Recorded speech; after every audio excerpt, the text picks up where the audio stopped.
Pues hermanos, después de compartir con vosotros 55 sermones del Evangelio según Lucas, en esta ocasión voy a apartar un poco este tiempo y vamos a leer un texto del Evangelio según Mateo, capítulo 27, versículos del 32 hasta el 56. El Evangelio según Mateo, capítulo 27, versículos del 32 hasta el 56.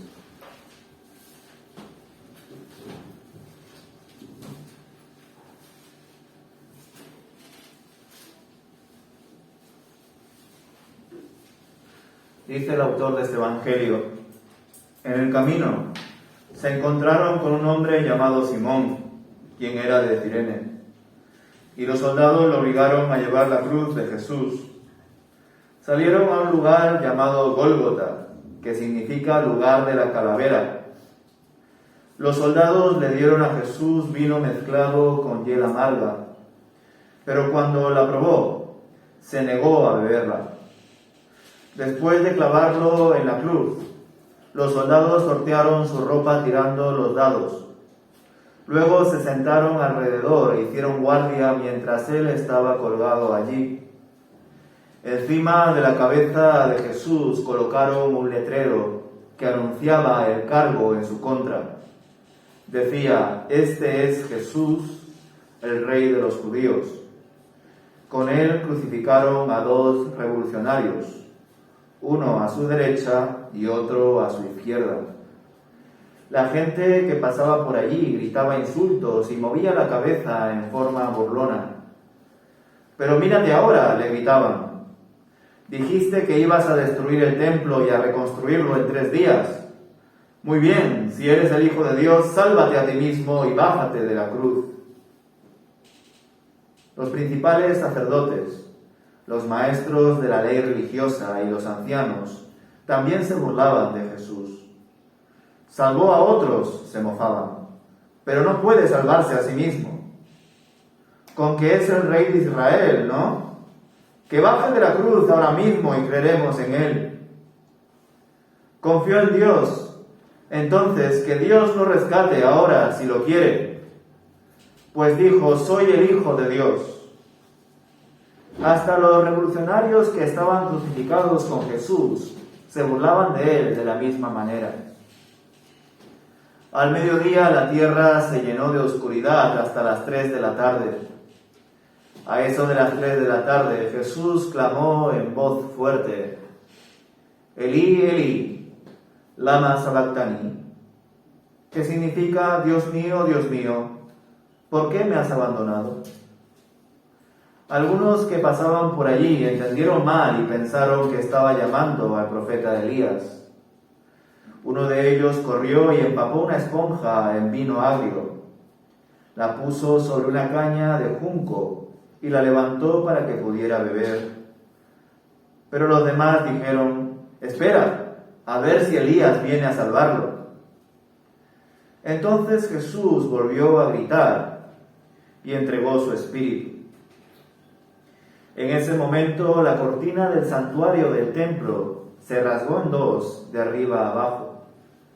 La tierra tembló, las rocas se partieron en 2 y las tumbas se abrieron. Los cuerpos de muchos hombres y mujeres justos que habían muerto resucitaron. Salieron del cementerio luego de la resurrección de Jesús, entraron en la santa ciudad de Jerusalén y se aparecieron a mucha gente. El oficial romano y los otros soldados que estaban en la crucifixión quedaron aterrorizados por el terremoto y por todo lo que había sucedido. Dijeron: «Este hombre era verdaderamente el Hijo de Dios». Muchas mujeres que habían llegado desde Galilea con Jesús para cuidar de él, miraban de lejos.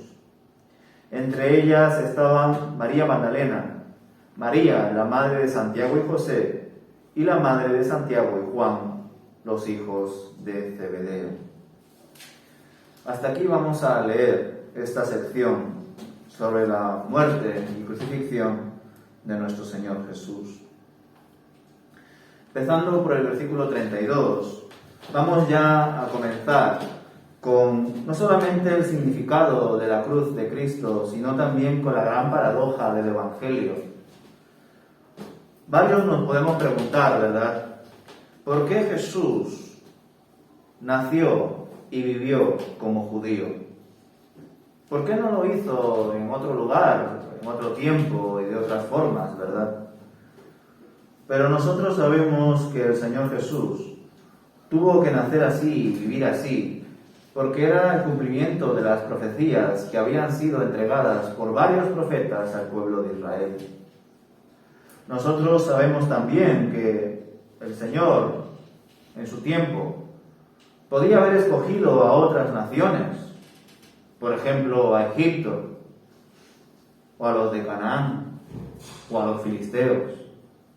Pero el Señor escogió a una de las naciones más pobres, sencillas y débiles en el tiempo en el que Él lo hizo, en vez de escoger probablemente a la nación más grande como era en su día Egipto. Dios, desde luego, no hace acepción de personas, pero lo que Él plantea muchas veces es que su poder se manifiesta en nuestra debilidad. Y podemos plantearnos, ¿verdad?, por qué Jesús fue judío, por qué nació en Israel. Y más allá de la respuesta de las profecías, está la más evidente, porque Dios así lo quiso. Y Él es soberano. Él cumple su voluntad y lo hace a su manera, porque Él quiere, y punto.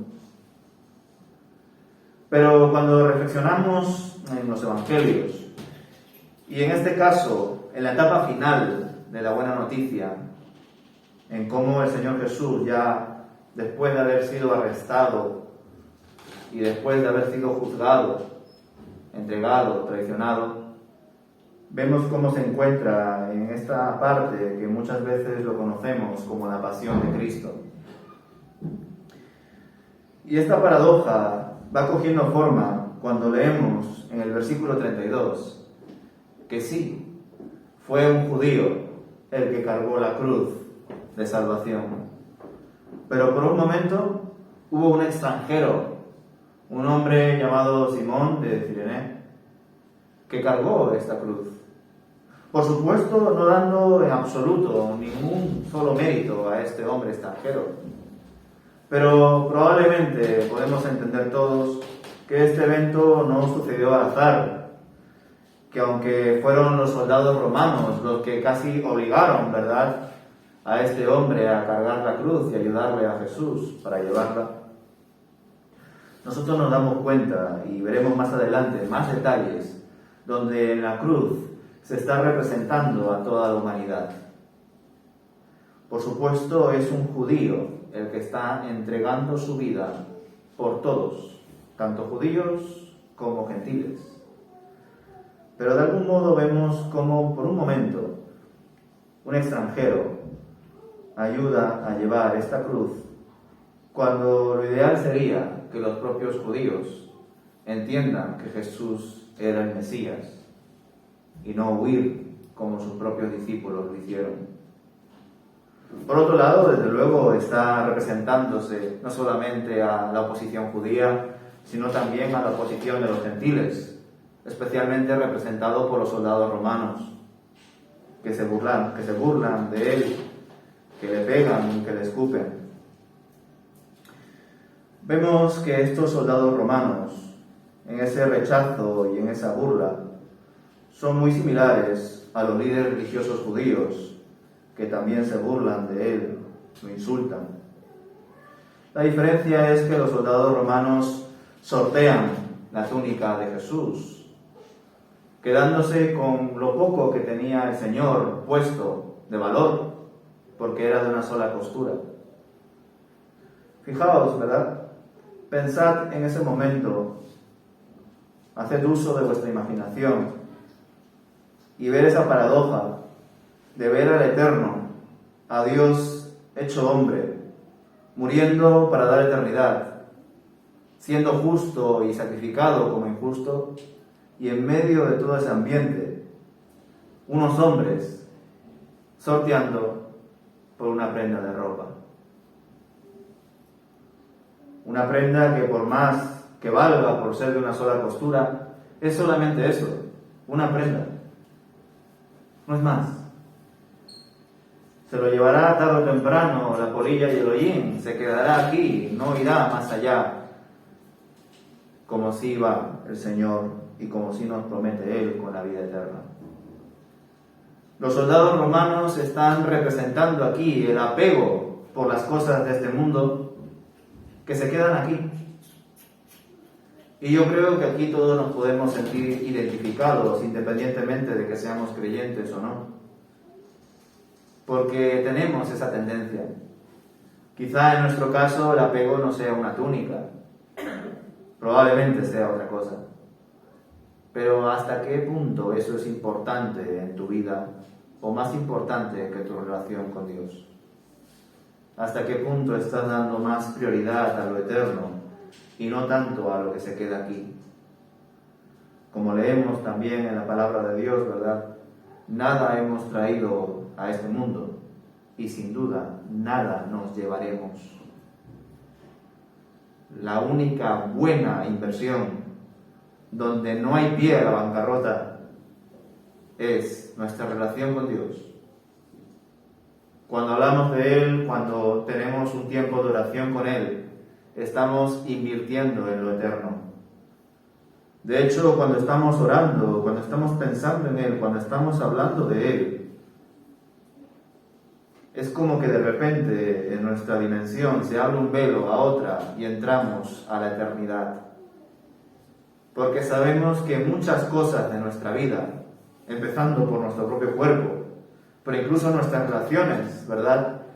Nuestra pareja no será más nuestra pareja, nuestros padres no serán más nuestros padres, nuestros hijos no serán más nuestros hijos. Todos seremos iguales en el reino de los cielos. Pero sin embargo, nuestra relación con Dios empieza desde el momento en el que somos conscientes de su existencia y de la gran reconciliación que nos ofrece en su Hijo Jesús. Por tanto, pensemos, todo lo que tengamos aquí, ropa, bienes, coche, incluso pareja, hijos, padres, todo eso se queda aquí. En el más allá, o directamente no pasa ese velo, o lo hace cambiando su sentido, su función, su relación. Sin embargo, aquí vemos a personas ciegas espiritualmente, a estos soldados romanos, luchando, apostando, sorteando un trozo de ropa, en vez de atender lo que está ocurriendo delante de ellos.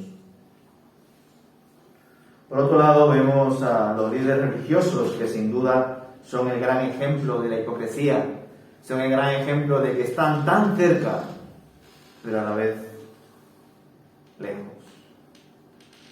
Ellos, a diferencia del pueblo de Dios, disfrutaban y tenían las Escrituras en sus manos, y sin embargo no conocían al Dios de la palabra. Esto es algo que sin duda también ocurre hoy en día, hermanos. Y no es nada nuevo. Ya los líderes religiosos hicieron de algo tan importante como son las Escrituras algo banal, incluso que roza la idolatría. Supongo que algunos de vosotros habéis escuchado alguna vez esta palabra, bibliócratas. Biblia más idólatras, bibliólatras. Los evangélicos muchas veces pecamos de ser así, tener una especie de veneración, idolatría por la Biblia, tener incluso un libro precioso con bordados, con letras bonitas, o hasta incluso tener Biblias que de algún modo nos hablen del Señor mucho mejor, ¿verdad? Como por ejemplo, que lo que diga Jesús en los evangelios esté en rojo. O incluso Biblias donde se ponen en colores las promesas. Yo creo que nuestro hermano Joshua podría comentarnos varias cosas de estas Biblias, ¿verdad? Porque trabaja en una librería cristiana. Y por supuesto no estoy criticando el uso de estas Biblias. Pero cuando hablo de la idolatría por la Biblia, me refiero a que muchas veces cogemos este libro como si fuera un talismán. Como si fuera algo que por el mero hecho de abrirlo de vez en cuando, de leerlo por encima, o incluso de tenerlo bajo mi brazo o en mi casa, que ya solamente por eso me va a dar una especie de protección o bendición. Nos olvidamos de que la palabra de Dios, en los tiempos en los que se entendía más todavía la palabra, sobre todo los padres de la fe y los profetas, tenían la palabra de Dios no tanto como un elemento escrito, sino que entre ellos lo compartían por la tradición oral. Y la tradición oral implicaba memorizar la palabra de Dios, tenerla presente en sus vidas, inmersa en sus corazones. Hoy en día, como ya tenemos tantos recursos, comentarios y dispositivos que nos ayudan a llegar a cualquier parte de la palabra de Dios, hemos dejado atrás ese buen ejercicio de practicar la memorización, de hablar de la palabra de Dios de una forma más viva, más cercana, en comunidad. Y es algo que, como digo, no es nuevo, porque ya los líderes religiosos disponían de rollos sobre los profetas, sobre el Pentateuco, sobre las historias de reyes y crónicas. Y por más que lo tenían en sus sinagogas y algunos en sus casas, incluso por más que lo leían y decían esto, el Señor aquí dice aquello, verdaderamente no tenían comunión con Dios. No estaban entendiendo lo que la palabra de Dios enseñaba. Por eso, cuando analizamos a estos líderes religiosos que, al igual que los soldados romanos, insultan y se burlan de Jesús, nosotros también podemos llegar a repetir la misma historia. Si tenemos la Biblia simplemente como un libro que de vez en cuando lo consulto y no que reflexiono en él en profundidad, por más que escuches un mensaje o dos a la semana, no vas a llegar a entender lo que Dios nos quiere decir a todos a través de su palabra. Vemos que incluso algo tan precioso como es el título de que Jesús es el Rey de los judíos, debemos recordar que ellos lo tenían como una burla. De hecho, comparándolo con otros evangelios es, no, poned el que decía ser el Rey de los judíos. Pero escrito quedó, Jesucristo, el Rey de los judíos. Vemos que Jesús no solamente fue insultado, no solamente recibió burla, no solamente fue despreciado tanto por los suyos como por los extranjeros, sino que además fue crucificado junto con dos malhechores, junto con dos ladrones. Es cierto que puede haber observaciones distintas entre algún evangelio y otro, ¿verdad? En este se dice que los dos malhechores, los dos ladrones, los dos revolucionarios se burlaban y también insultaban a Jesús. Sin embargo, hay otro evangelio que se nos dice que uno de ellos, al final, probablemente segundos antes de morir, se arrepintió y Jesús le dijo: hoy estarás conmigo en el paraíso. Ese testimonio lo encontramos en el Evangelio, según Lucas. Pero aquí se nos dice que ambos se burlaron, probablemente al principio, y luego, poco a poco, uno de ellos entendió que Jesús no era uno más, que era alguien muy distinto a ellos. Jesús se encontraba en el escenario final de su ministerio. Como sabéis, Jesús no vino como ellos esperaban, como los judíos esperaban, una especie de rey David que liberase al pueblo del Imperio Romano, que tuviese poder político, territorial, y espiritual. Jesús, en efecto, venía a vencer al mal, al pecado, al maligno, a los enemigos, en verdad. El problema era que los judíos pensaban que sus enemigos eran los romanos, eran los recaudadores de impuestos, eran los pecadores. No se daban cuenta de que los verdaderos enemigos eran Satanás, el mundo y el pecado, y esa esclavitud que nos da el pecado. Pero Jesús, que era consciente de a qué había venido, continuó con su lucha y vemos que se encuentra en este escenario final, donde por supuesto, aunque no lo solemos tildar así, la cruz fue la última tentación de Jesús. Es más, hubieron muchísimas más. No solamente las 3 tentaciones que aparecen en Mateo capítulo 4 o las 3 tentaciones que aparecen en Lucas capítulo 4. Podemos ver, por ejemplo, cómo Satanás entra en Judas para que le traicione. O podemos ver cómo incluso de algún modo parece influenciar a Pedro. Y el Señor Jesús le dice: apártate de mí, Satanás.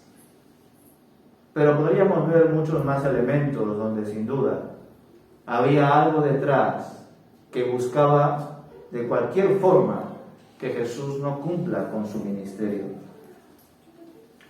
Pero Jesús sabía que debía cargar con todo el pecado del mundo, sabía que debía luchar incluso con su propia humanidad, que aunque él quería que pase de él la copa de ira de Dios, él debía mantenerse firme hasta el final.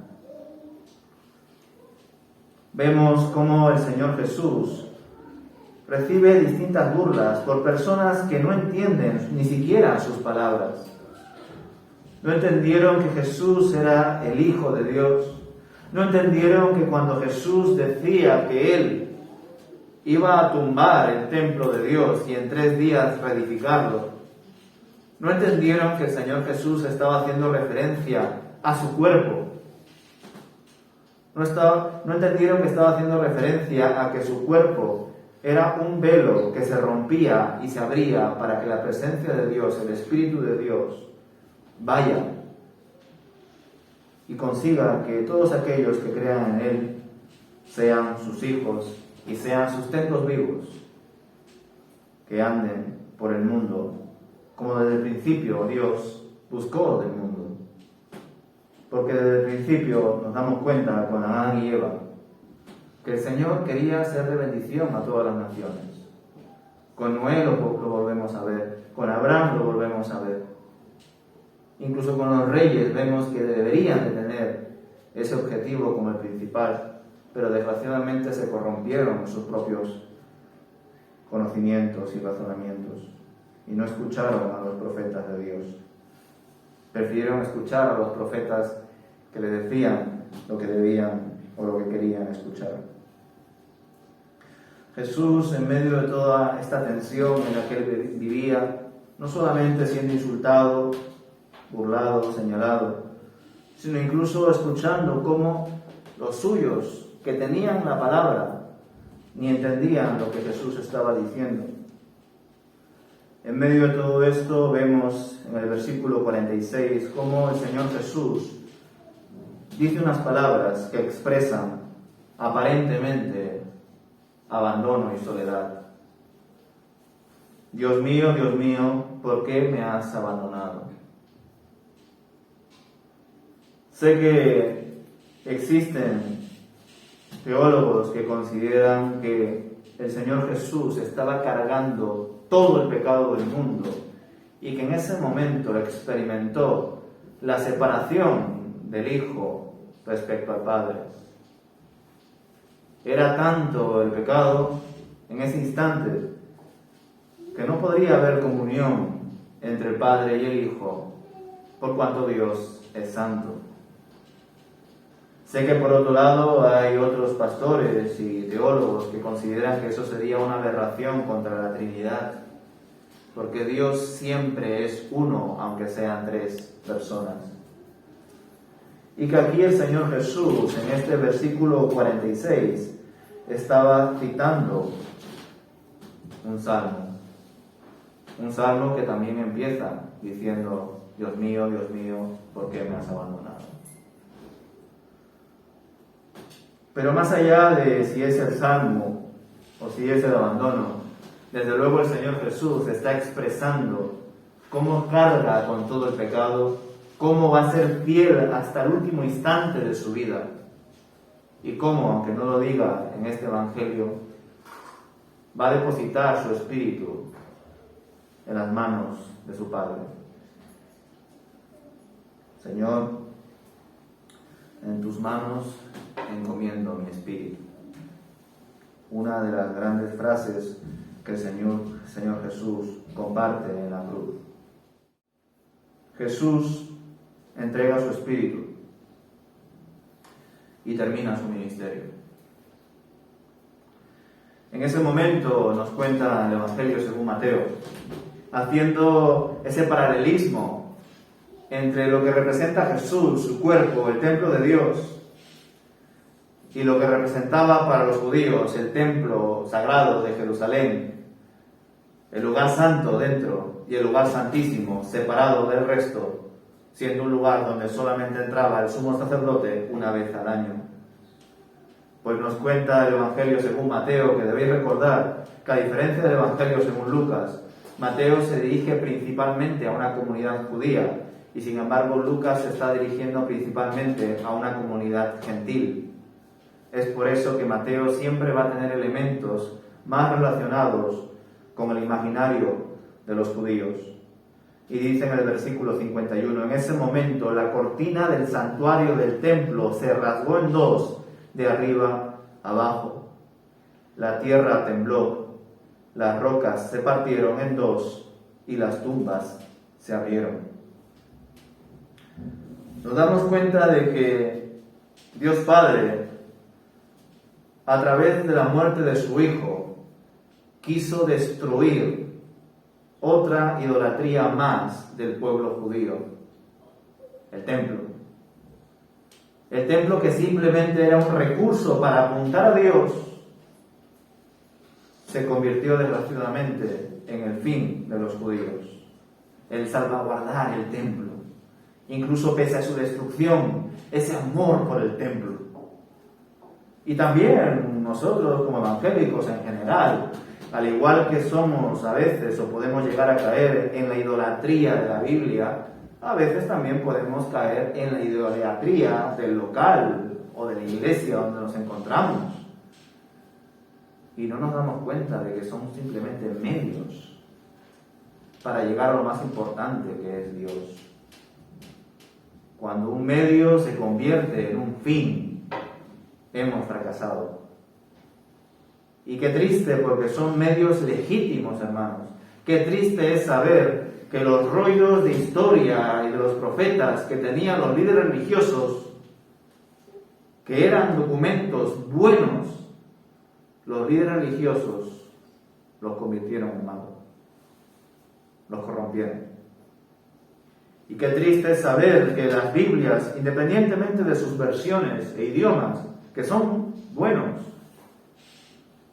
desgraciadamente por su poco uso, mal uso,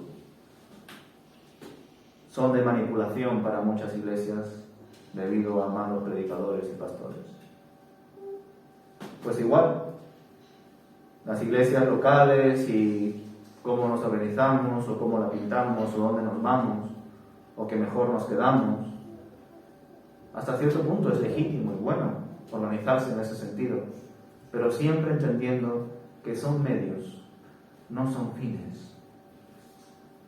Por eso Dios, que evidentemente lo que estaba diciendo el Señor era que Jesús era el verdadero templo de Dios, donde habitaba la llenura del Espíritu de Dios, y que tras su muerte, tras ser partido por nuestros pecados, como celebramos en la cena del Señor, toda su obra, toda su presencia, todo su Espíritu, la Iglesia, se expande por el mundo. Pero como los judíos no podían entender esas cosas, El propio santuario del templo se rompió y el lugar santísimo, el velo que lo separaba, se rasgó. Junto con ello vemos incluso cosas que nos resultan verdaderamente sobrenaturales y que además ningún evangelio salvo este las dice. Versículo 53.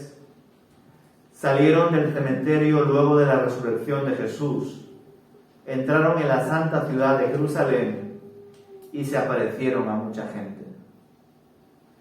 Es por eso, hermanos, que generalmente en la teología, cuando hablamos de la resurrección de los muertos, se suele decir la resurrección final de los muertos para no generar confusión con la resurrección de Lázaro, por ejemplo, la viuda de Naín, o estas resurrecciones que vemos aquí, que no tenemos ni idea de cuántas fueron.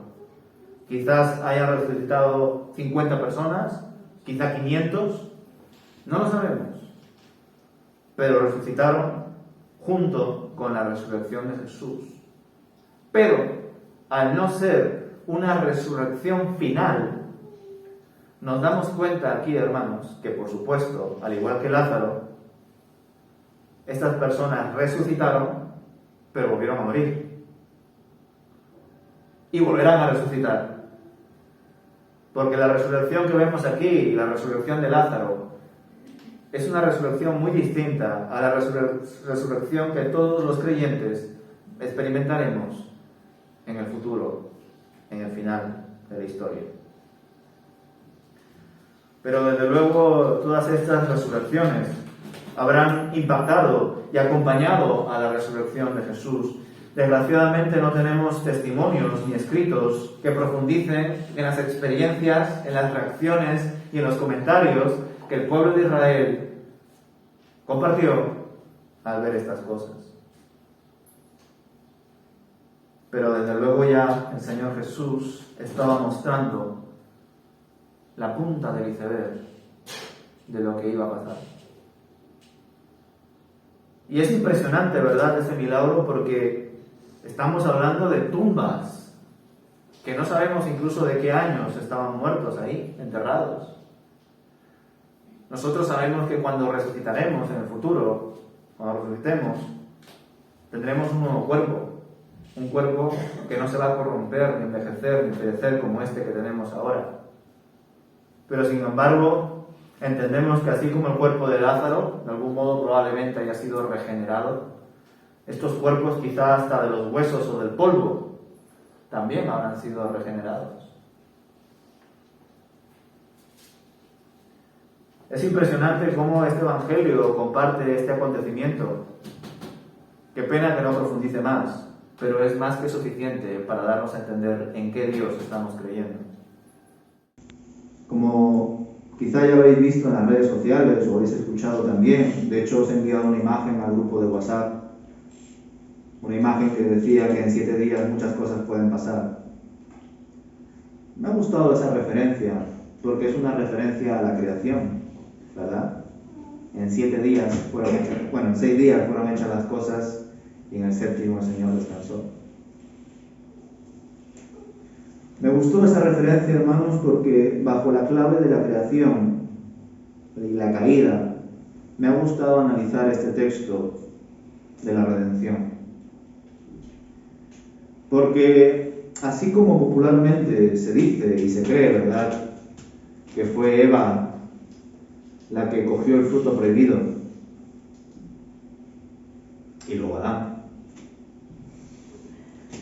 Aquí leemos en el versículo 55, muchas mujeres que habían llegado desde Galilea con Jesús para cuidar de él, miraban de lejos. Y comparte los nombres de estas mujeres.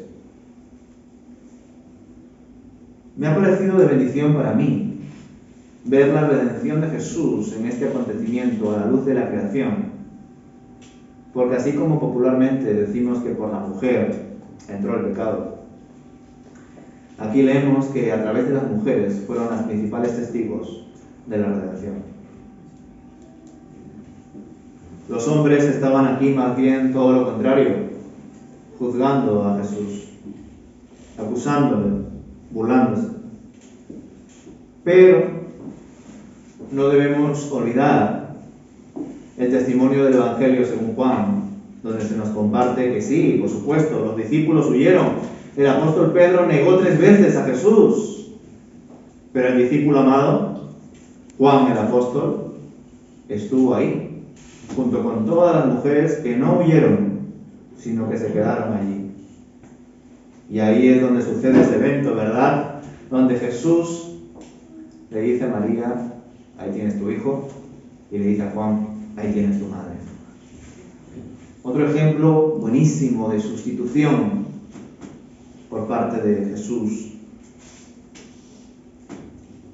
Y me gusta porque sigo viéndolo a la luz de la creación. Ya os compartí que si entendemos la caída como algo literal, que Adán y Eva fueron un hombre y una mujer, fueron el primer hombre y la primera mujer, bajo mi punto de vista, el pecado de Eva fue un pecado conjunto junto con el hombre. Que los dos cometieron el error de no estar ocupados en lo que Dios les mandó y que por eso hicieron también lo que no debían hacer. Y a través de esa lectura os he compartido que el pecado, pecar, fallar, errar, no solamente es hacer lo malo, sino que también es no hacer lo bueno. Cuando tú sabes qué cosas debes hacer y además que son buenas y no las haces por perezoso, por cobarde, por lo que tú quieras, estás pecando. Y eres tan culpable como aquel que es un ladrón, asesino, adúltero, pedófilo, lo que tú quieras. Aunque, por supuesto, esos pecados no solamente les condenan a ellos o a ellas, sino también a sus víctimas. Pero siguen siendo pecados. Los católicos hacen una lista de los pecados mayores y menores. Pero nosotros sabemos que el pecado es pecado, aunque sea uno pequeño o uno grande aparentemente. En definitiva, el pecado es separarte de Dios. El pecado es tener una mancha y no poder estar con aquel que está totalmente blanco y puro e impoluto, que es el Señor. Porque lo contaminarías. Y Dios no puede ser contaminado. Dios no puede dejar de ser santo por ti. Aunque envió a su Hijo para santificarnos, para reconciliarnos, para que podamos restaurarnos y estar con Él.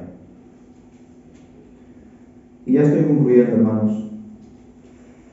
¿Qué significa la cruz para vosotros? Es mi pregunta principal de conclusión. Es cierto que nosotros como evangélicos no tenemos monumentos, ni imágenes o estampitas de Dios, de las vírgenes, de los santos. Aunque es cierto que llega un momento que empezamos a tener ciertas imágenes, ideas preconcebidas que se pueden convertir en esas estampitas, monumentos, vírgenes y santos, de los que tanto huimos supuestamente como evangélicos, que nos queremos desentender de los católicos.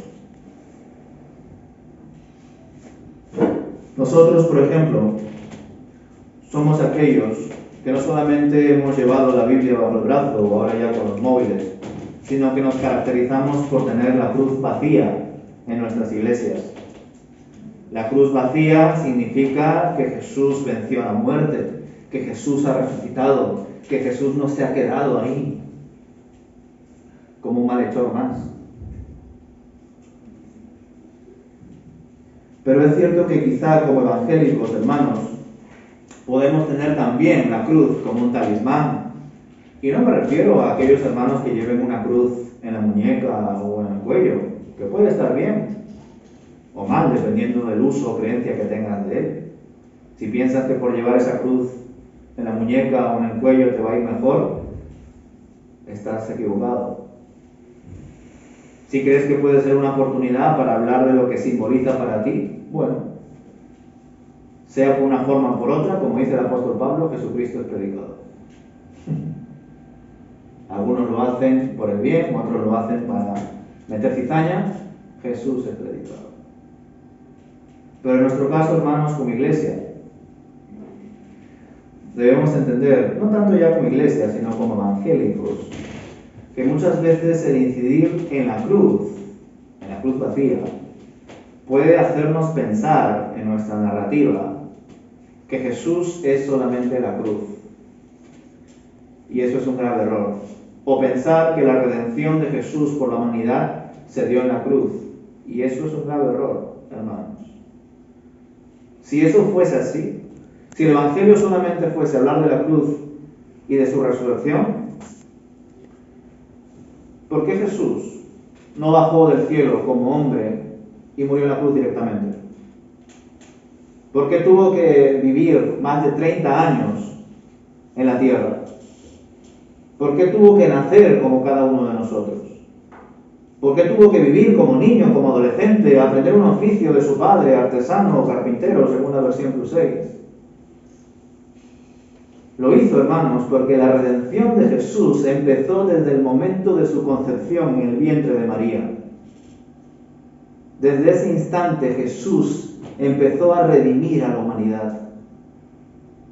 En la concepción, en el parto, sus primeros años, como niño en el templo, como adolescente, como joven, como adulto, Jesús nos mostró viviendo un poco más de 30 años, mostrándonos cómo nosotros debemos de vivir.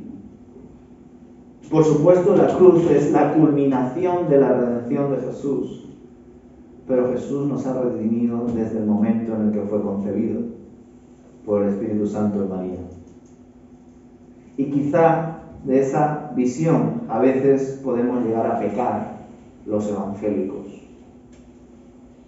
Ya no solamente porque estamos todo el rato pensando en la cruz, que ojo, es fundamental y clave en nuestra doctrina cristiana, pero hay veces que solamente hablamos de eso, o que entendemos que el evangelio solamente es eso. Y creo que una de las cosas que estáis percibiendo de estas exposiciones es que considero que el evangelio lo es todo. Todo lo que hay en el evangelio es el evangelio. Y desgraciadamente las prácticas evangelísticas de mira, yo te presento el evangelio en 4 puntos. Cree en esto, confiésalo y serás salvo. Desgraciadamente eso, hermanos, que quizá en algunos momentos ha sido bueno, está haciendo o ha hecho mucho daño a la iglesia. Porque esa forma de hablar con alguien que no conoce al Señor está bien. Pero hay veces que la exposición de la palabra en la iglesia se ha convertido también en eso. Vamos a hablar de los 5 puntos o 10 puntos de lo que significa ser cristiano y vamos a dar vueltas sobre ello. Y muchas veces dejamos textos, historias, enseñanzas importantes para la iglesia. Por tanto, cuando te pregunto qué significa para ti la cruz, espero que no solamente identifiques la cruz con la cruz, porque la cruz de Jesús empezó desde su nacimiento, hermano.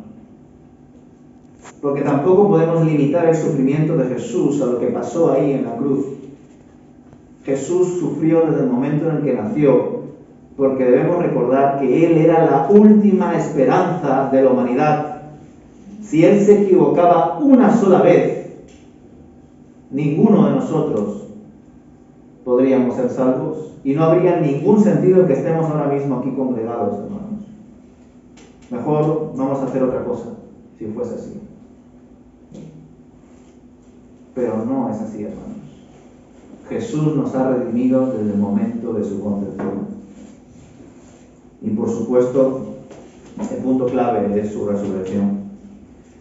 Y por eso quiero concluir con el texto que aparece en 1 Corintios, capítulo 15.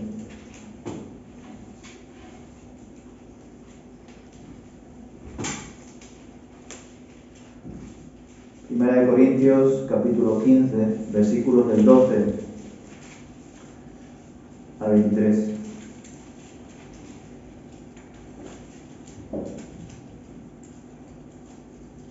Dice así el apóstol Pablo: Pero díganme lo siguiente: dado que nosotros predicamos que Cristo se levantó de los muertos, ¿por qué algunos de ustedes dicen que no habrá resurrección de los muertos? Pues si no hay resurrección de los muertos, entonces Cristo tampoco ha resucitado. Y si Cristo no ha resucitado, entonces toda nuestra predicación es inútil. Y la fe de ustedes también es inútil. Y nosotros, los apóstoles, estaríamos todos mintiendo acerca de Dios, porque hemos dicho que Dios levantó a Cristo de la tumba. Así que eso no puede ser cierto si no hay resurrección de los muertos.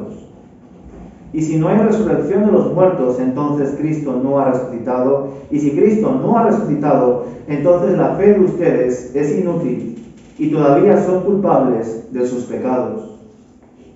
En ese caso, todos los que murieron creyendo en Cristo están perdidos. Y si nuestra esperanza en Cristo es solo para esta vida, somos los más dignos de lástima de todo el mundo. Lo cierto es que Cristo sí resucitó de los muertos. Él es el primer fruto de una gran cosecha, el primero de todos los que murieron. Así que ya ven, tal como la muerte entró en el mundo por medio de un hombre, ahora la resurrección de los muertos ha comenzado por medio de otro hombre. Así como todos mueren porque todos pertenecemos a Adán, todos los que pertenecen a Cristo recibirán vida nueva. Pero esta resurrección tiene un orden. Cristo fue resucitado como el primero de la cosecha. Luego, todos los que pertenecen a Cristo serán resucitados cuando Él regrese. Amén.